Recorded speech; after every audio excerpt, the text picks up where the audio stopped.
పంటలు సాగు చేసే రైతులకు పంటల బీమాకు ఈ నెల 31వ తేదీ వరకు గడువు ఉందని వ్యవసాయ అధికారి సుధీర్ కుమార్ తెలియజేశారు. నాన్ లోనింగ్ రైతులకు పంటల బీమా గడువు పూర్తయిందని, బ్యాంక్ లోన్ తీసుకుని పంటల సాగు చేస్తుండే రైతులకు ఈ నెలాఖరు వరకు బీమా చేసుకునేందుకు గడువు పొడిగించారని తెనాలి మండల వ్యవసాయ అధికారి సుధీర్ కుమార్ మంగళవారం మీడియాతో మాట్లాడుతూ చెప్పారు. సంబంధిత రైతులు ఈ అవకాశాన్ని సద్వినియోగం చేసుకోవాలని సూచించారు.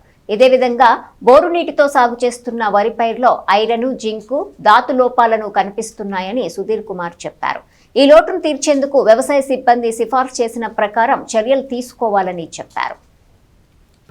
ఇప్పుడు నిన్నటిదైతే మనకి ఈ క్రాప్ పంటల బీమా సంబంధించి నిన్న 17వ తారీఖుతో మనకి నాన్ లోని ఫార్మర్స్ అంటే కౌలు రైతులకి CCRS కార్డు ద్వారా కానీ, అదేవిధంగా ఎవరైతే బ్యాంక్ లోను తీసుకోకుండా నాన్ లోనింగ్ ఉన్న ఫార్మర్స్ అందరికి కూడా 17వ తేదీతో లాస్ట్ డేట్ అన్నారండి. నిన్న 17వ తేదీతో ఈ పంటల బీమా అయితే నాన్ లోనింగ్ ఫార్మర్స్కి అయితే లాస్ట్ డేట్ ముగిసిపోయిందండి.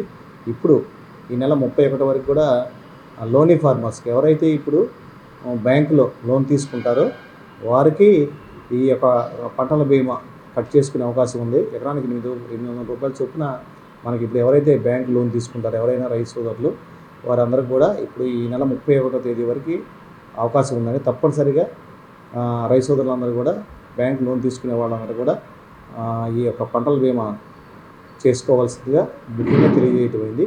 ఇంకోటి ఏంటంటే మేము ఇప్పుడు ఫీల్డ్ విజిట్ కూడా చేస్తున్నామండి. ఎక్కువ చోట్ల కూడా మనకి బోరు వాటర్ ఎక్కడైతే మనకి ఇస్తున్నారో వరి పొలాలకి మనకి మ్యాక్సిమం ఏంటంటే ఇప్పుడు ఉన్న ఏరియాకి అంతా కూడా పడిపోయింది.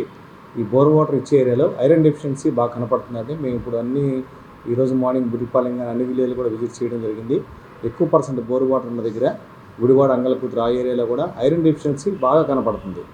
ఐరన్ డెఫిషియన్సీ తప్పనిసరిగా అన్నభేద నిమ్ముపు మీరందరూ కూడా ఖచ్చితంగా చేసుకోవాలి. ఎక్కువ మంది ఏంటంటే ఫార్ములా 4 కానీ ఫార్ములా 6 చేస్తే సరిపోతుంది అనుకున్నారు. ఆ డోసేజ్ చాలదు. కాబట్టి రైతు సోదరులు అందరూ కూడా అది లోపం సవరించుకుంటేనే మీకు ఈ యొక్క వరి పెరుగుదల అయితే ఉంటుందని తెలియజేయటమైంది. కాబట్టి